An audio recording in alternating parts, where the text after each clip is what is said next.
अस्सलाम वालेकुम everyone.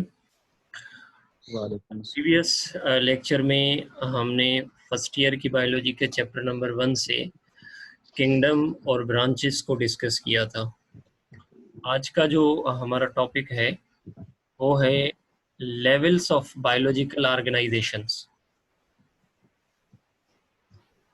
Levels of biological organisations. अब सबसे पहले क्वेश्चन ये है कि हम लेवल किस चीज को कहते हैं। लेवल कहते हैं हम किसी भी चीज की हद को। हाँ जी, माइक बेटा ऑफ कयो है ना मोहम्मद यासिर जी। माइक तव्हांजी ऑन आहियां, तव्हांजी माइक अचे थी न तो वो बार बार स्क्रीन के डिस्टर्ब करे थी। जीअं तव्हां थोड़ो भी आवाज़ कंदो तो वो हेॾे आवाज़ ईंदो।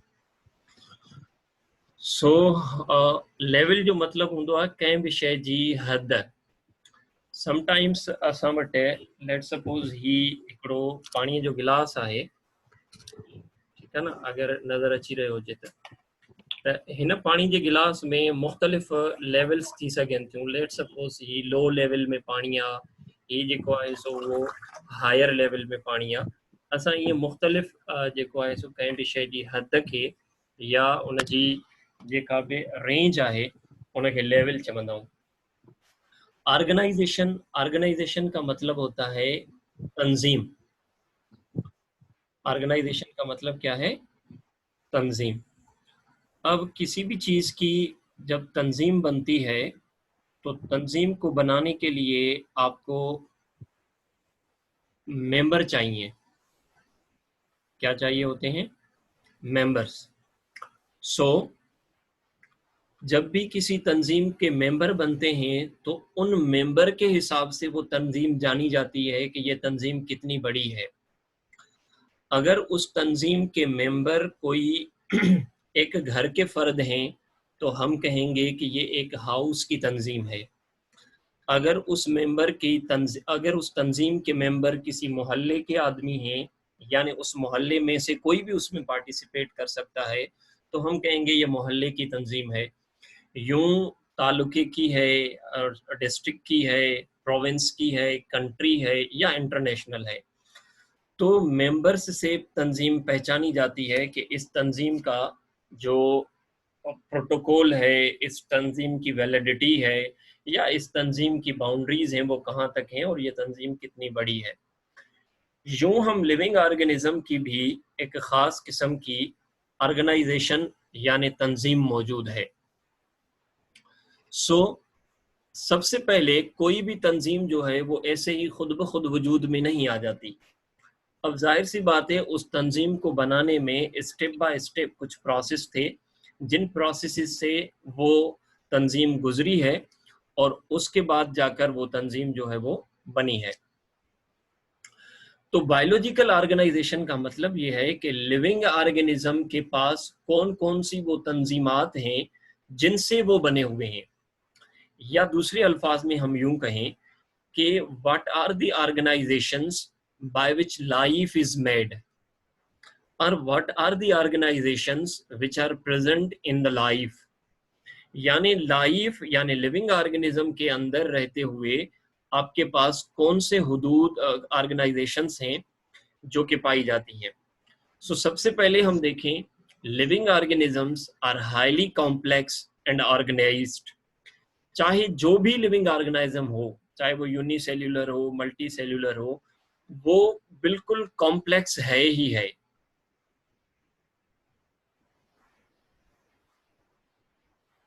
वो कॉम्प्लेक्स है ही है और वो ऑर्गेनाइज्ड है ही है। अब सबसे अगर सिंपलर ऑर्गेनिज्म भी हो तो कम से कम वो एक सेल का जरूर बना हुआ होगा। So this complexity and organisation is composed of grading of structures with each level based on one below it and providing the foundation for one above it। इस पैराग्राफ का मतलब ये है कि हर ऑर्गेनाइजेशन की जो कॉम्प्लेक्सिटी है वो बनी हुई है उससे नीचे वाली लेवल से। यानी अगर आपको लेट सपोज कि कोई ईंट बनानी है तो उस ईंट की लेवल तक पहुंचने के लिए आपको मेंबर्स चाहिए।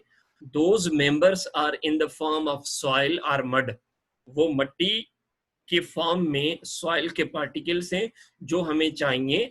अगर वो होंगे तो देन वो ईंट बन सकती है, अदरवाइज वो ईंट नहीं बन सकती। सो सॉइल में वो प्रॉपर्टी है जो ईंट को मिलने के बाद ईंट को बना रहे हैं। सो आप कहेंगे कि ईंट को अगर तोड़ेंगे तो इसमें से मट्टी निकलेगी, मट्टी को अगर मिला के पकाएंगे तो उसमें से उसमें से हमें ईंट मिलेगी। सो इस तरीके से ईंट एक ऑर्गेनाइजेशन हुई और मट्टी उसका मेंबर है। अब जब ईंटों को आपस में मिलाया जाता है तो देन दीवार बनती है। यूं आप कह सकते हो कि दीवार का जो मेंबर है वो ईंट है, और ईंट बजाते खुद जब तंजीम है तो उसका मेंबर जो है वो मट्टी है। सो मट्टी ज्यादा मट्टी जो है वो ज्यादा सिंपलर है एज कंपेयर्ड टू ईंट के, और ईंट जो है वो ज्यादा कॉम्प्लेक्स है एज कंपेयर टू दीवार से। सो अगर हमें ये पक्की दीवार बनानी है तो उसके लिए ईंटें चाहिए, और ईंटें अगर हमें चाहिए तो उसके लिए मट्टी चाहिए। यूं आगे वाली ऑर्गेनाइजेशन ज्यादा कॉम्प्लेक्स होगी, उसके जो मेंबर होंगे वो उससे सिंपलर होंगे। This is the meaning and the theme of this particular paragraph. इस पूरे पैराग्राफ का मतलब ये है कि किसी भी तंजीम की आपको ऑर्गेनाइजेशन या कॉम्प्लेक्सिटी जाननी है तो आप ये देखेंगे कि उसका मेंबर कौन सा है, और जब मेंबर मिल गए हैं तो उनसे एक कॉम्प्लेक्स ऑर्गेनाइजेशन ऊपर की तरफ बनती है। जितने भी लिविंग ऑर्गेनिजम्स हैं, उन सब लिविंग ऑर्गेनिजम्स की जो बनावट है वो असल में हुई है कहां से? Among the 92 naturally occurring elements, only 16 are used to form the chemical compounds. जो भी दुनिया में मैटर मौजूद है, चाहे वो लिविंग ऑर्गेनिज्म के अंदर है या नॉन लिविंग थिंग्स के अंदर है, वो जरूर किसी न किसी एलिमेंट से बना हुआ है। तो दुनिया में इस वक्त तक जो नेचुरली अकरिंग एलिमेंट हमने डिस्कवर किए हैं वो 92 हैं।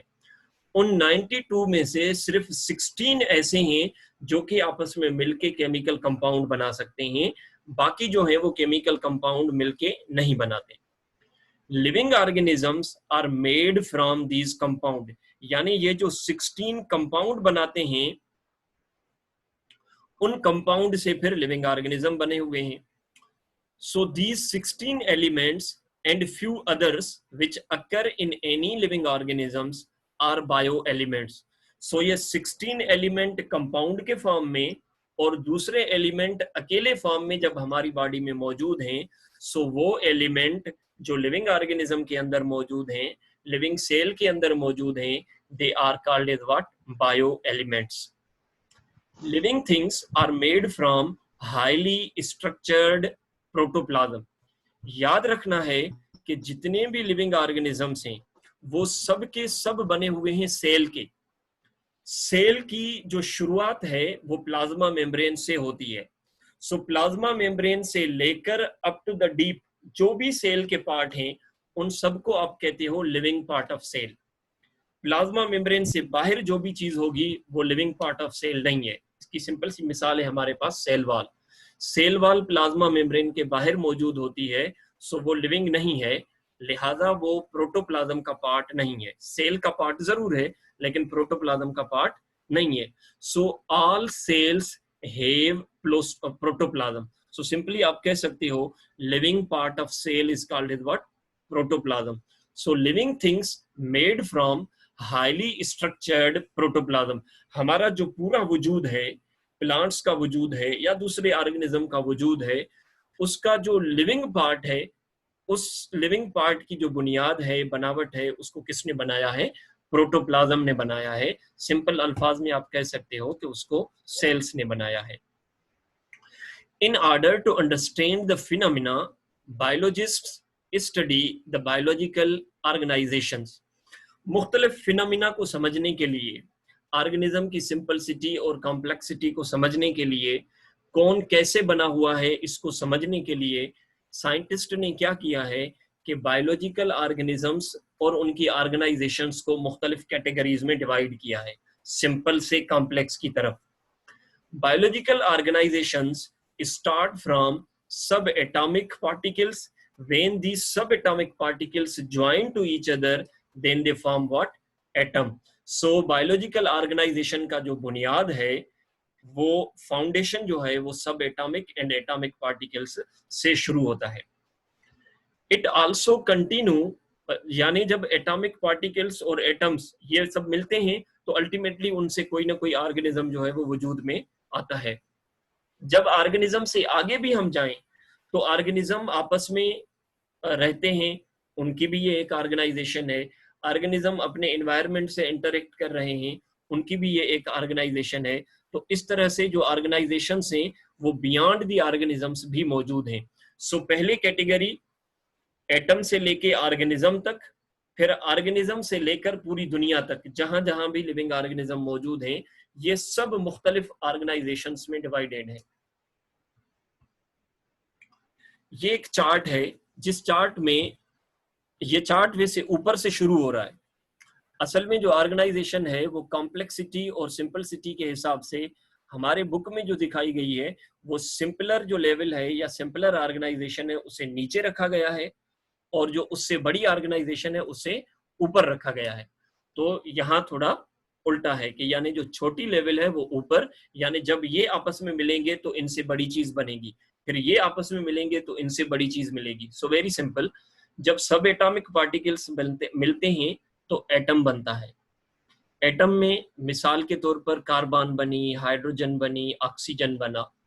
जब ये एटम्स आपस में मिलते हैं तो उनसे क्या बनते हैं? मॉलिक्यूल्स बनते हैं। लेट्स सपोज वाटर का मॉलिक्यूल बना, डीएनए का वाटर मॉलिक्यूल, डीएनए का मॉलिक्यूल बना, कार्बोहाइड्रेट का मॉलिक्यूल बना।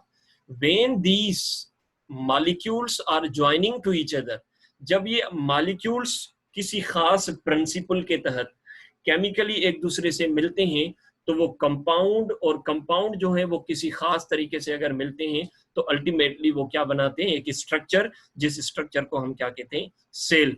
और सेल पर जब हम पहुंचते हैं तो यहाँ से लाइफ जो है वो शुरू होती है। सो इससे पीछे वाली जितनी भी लेवल्स हैं वो लाइफ को बनाने वाली हैं, लेकिन उनमें लाइफ मौजूद नहीं है।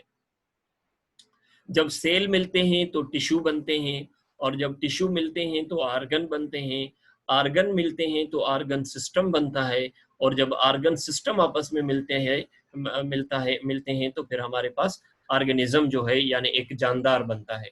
इसकी डिटेल हमारे आगे वाले इस पोर्शन में आएगी।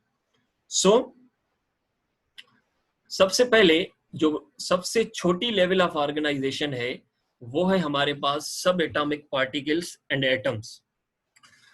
Life is built on a chemical foundation. याद रखना है कि हमारा बुनियाद केमिकल है, क्योंकि हमारी बॉडी का एक मास भी है और हम एक खास स्पेस भी ऑक्यूपाई करते हैं। तो ultimately we are matter, and all matters are made of what? Atoms. जो भी मैटर है वो एटम से बना हुआ है। सो हम भी, हमारा भी जो बुनियाद है, लिविंग ऑर्गेनिज्म का भी जो बुनियाद है वो हमारे पास क्या है? केमिकल बुनियाद है। This foundation is based on elements. ये जो बुनियाद है किस पर मुश्तमिल है? ये एलिमेंट्स पर मुश्तमिल है, यानी मुख्तलिफ एलिमेंट्स जो हैं वो मिलके उन्होंने हमारे बॉडी को बनाया है। Each of which is a unique type of matter. Her element एक खास किस्म का मादा है। जाहिर सी बात है, हर एलिमेंट के पास अपनी प्रॉपर्टीज हैं। ऑक्सीजन के पास अपनी प्रॉपर्टीज हैं, आयरन के पास अपनी प्रॉपर्टीज हैं, कार्बन के पास अपनी प्रॉपर्टीज हैं। जब ये मुख्तलिफ मिलते हैं तो हम सब इन प्रॉपर्टीज का मजमुआ जो है वो बन जाते हैं, जिसे हम मुख्तलिफ जो है वो तरह से अपने नाम देते हैं। कभी सेल का नाम दिया, कभी आर्गन का, कभी आर्गन सिस्टम का, और इवन ऑर्गेनिज्म का हम नाम देते हैं। एज वी नो, जैसा कि हमें पता है कि an atom is the smallest possible unit of an element. जैसा कि हमें पता है कि एटम जो है वो किसी भी एलिमेंट का एक पॉसिबल यूनिट है, which retain all properties of that element, जिसके पास उस एलिमेंट की सारी प्रॉपर्टीज होती हैं। अब एलिमेंट को हम कैसे डिफाइन करें? लेट सपोज कि ये एक पर्टिकुलर चीज मेरे हाथ में है, थोड़ी देर के लिए हम कंसीडर करते हैं कि ये कॉपर का एलिमेंट है, यानी इसमें सिर्फ और सिर्फ कॉपर मौजूद है, बाकी कोई भी चीज मौजूद नहीं है। तो मैं क्या कहूंगा कि this is made of copper atoms, ये कॉपर के एटम से बना है और ये कॉपर का एलिमेंट है। सो इसमें से अगर एक में एटम लूंगा, उस एटम में जो प्रॉपर्टीज होंगी वो इस पूरे में प्रॉपर्टीज होंगी। So atom represents the element, atom जो है वो किसी एलिमेंट को रिप्रेजेंट करता है। तो याद रखना है आपको, when atoms, same atoms chemically form, कोई भी वो केमिकली अपनी ही कोई चीज बनाए तो उसे हम क्या कहते हैं, एलिमेंट कहते हैं। which retain all properties of that element. Atom is subdivided into subatomic particles like electron, proton and neutron. यानी इलेक्ट्रॉन, प्रोटॉन, न्यूट्रॉन मिलेंगे तो एटम बनेगा, एक जैसे एटम मिलेंगे तो एलिमेंट बनेगा। क्लियर हो गई बात? क्योंकि हमारे दुनिया में जो एटम्स हैं वो मोस्टली एलिमेंट के फॉर्म में मौजूद होते हैं।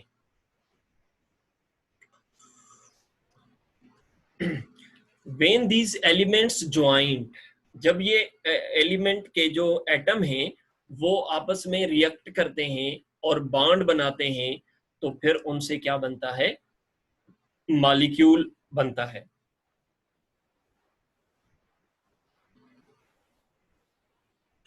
सो simple molecules are formed spontaneously.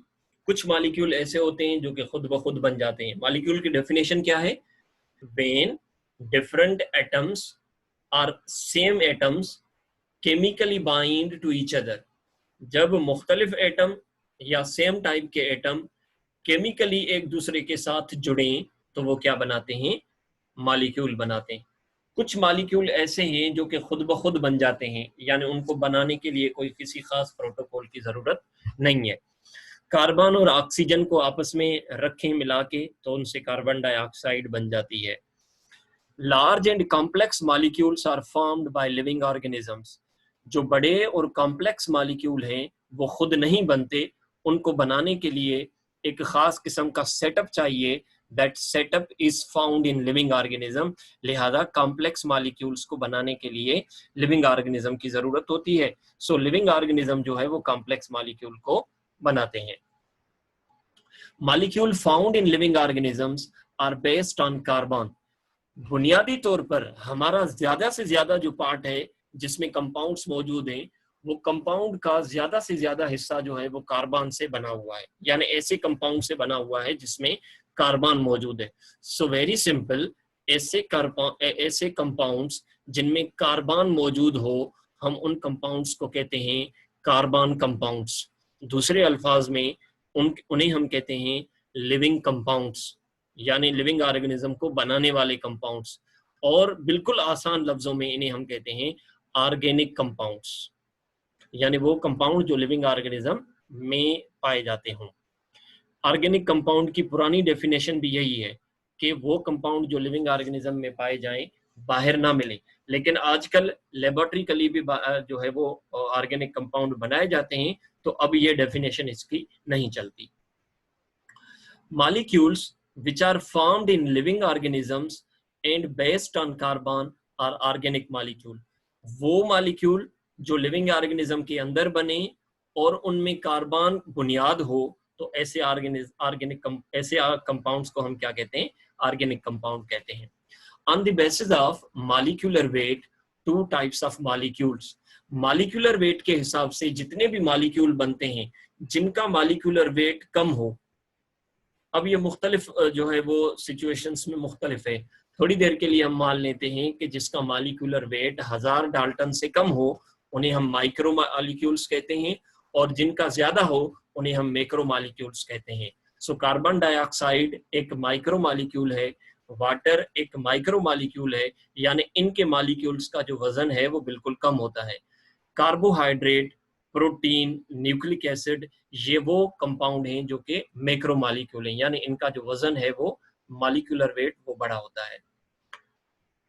और नेचर के हिसाब से ऑर्गेनिक जो हमारे मॉलिक्यूल्स हैं उनके दो टाइप्स हैं, organic molecules and inorganic molecules. Organic molecule आप किसको कहोगे?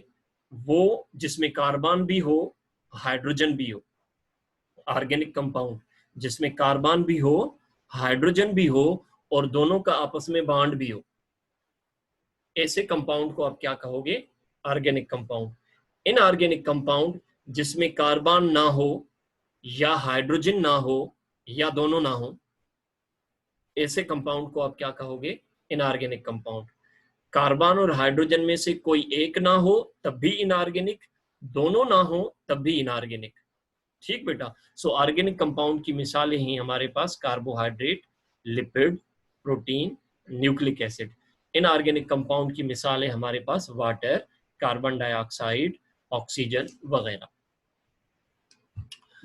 Molecules form compound. जब मुख्तलिफ मॉलिक्यूल मिलते हैं, ये तीसरी लेवल है हमारी ऑर्गेनाइजेशन की।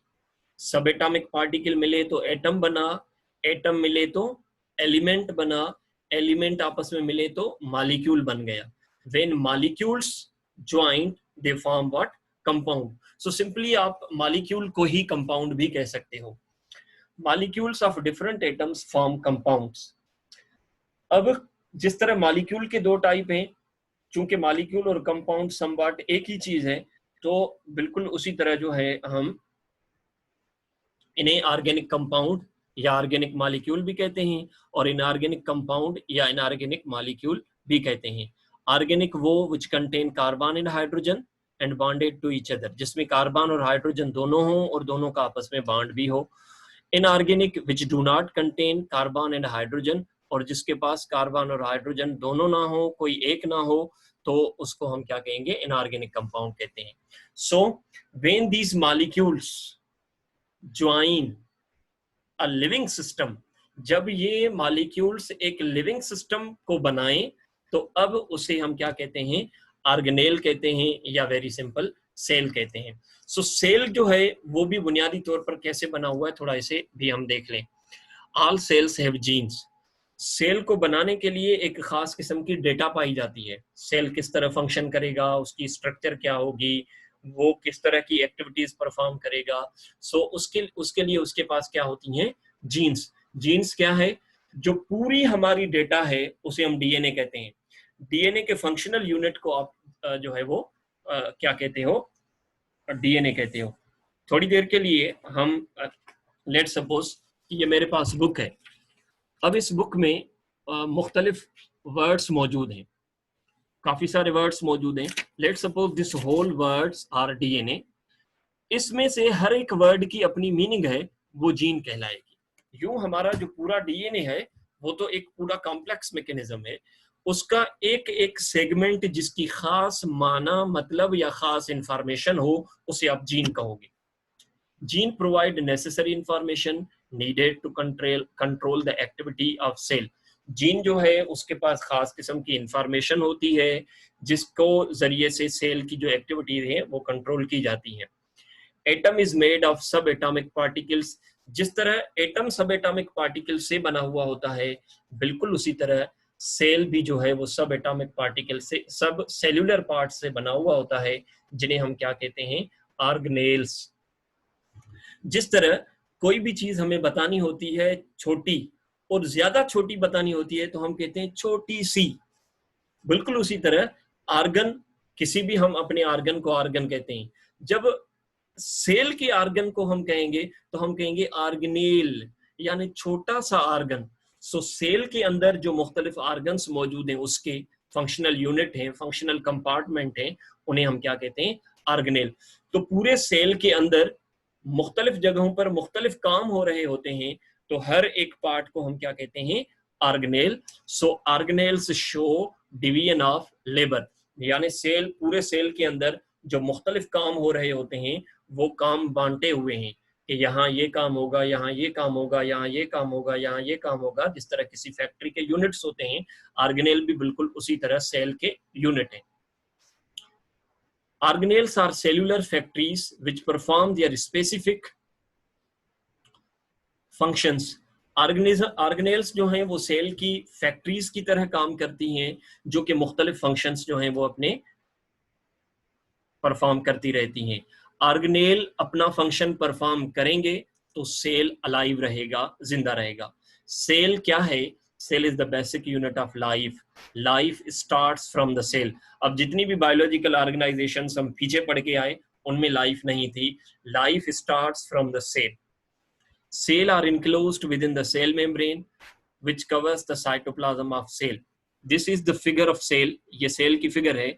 ये जो येलो और गोल्डन कलर में आपको फिगर बाहर दिखाई दे रही है, this is the plasma membrane. ये क्या है? इसकी प्लाज्मा मेम्ब्रेन है। और ये प्लाज्मा मेम्ब्रेन इसकी क्या है? आउटर कवरिंग है। और ये लिविंग है। इसके अंदर ये छोटे छोटे यूनिट दिखाई दे रहे हैं। This unit is mitochondria, this is the nucleus, this is endoplasmic reticulum, this is Golgi complex, these are the ribosomes, this is mitochondria. So ये जितने भी पार्ट इसके अंदर पार्ट्स नजर आ रहे हैं, ये सेल के क्या हैं? ऑर्गेनेल। जब ये मिलकर कोई फंक्शनल काम परफॉर्म करें तो ये सेल बनाएंगे। एंड सेल जो है ये लाइफ की शुरुआत है। सो कुछ ऑर्गेनिज्म ऐसे होते हैं जो यूनिसेल्युलर हैं, यानी एक सेल के बने हुए हैं, और कुछ ऑर्गेनिज्म ऐसे हैं जो एक सेल से ज्यादा के बने हुए हैं। तो ये लेवल हो गई उन ऑर्गेनिज्म की जो सिर्फ एक सेल के बने हुए। जब एक से ज्यादा सेल के बने हुए होंगे, यानी सेल्स आपस में मिलेंगे, तो ऑर्गेनिज्म मल्टी सेल्यूलर कहलाएगा। और मल्टी सेल्यूलर ऑर्गेनिज्म में सेल्स मिलके क्या बनाते हैं?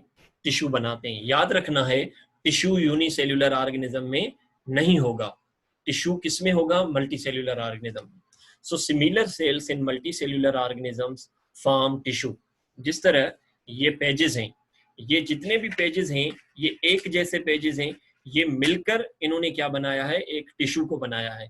सो सारे सेल्स जब एक जैसे हैं, वो आपस में मिलें और कोई फंक्शनल स्ट्रक्चर बनाए तो उसे हम क्या कहेंगे? टिश्यू कहेंगे। Tissue perform specific function in organism. याद रखना है, हर टिश्यू का हर ऑर्गेनिज्म में खास फंक्शन होगा। मिसाल के तौर पर जाइलम टिश्यू, प्लांट में जाइलम टिश्यू का काम है नीचे से साल्ट और पानी को ऊपर के पार्ट्स की तरफ पहुंचाना।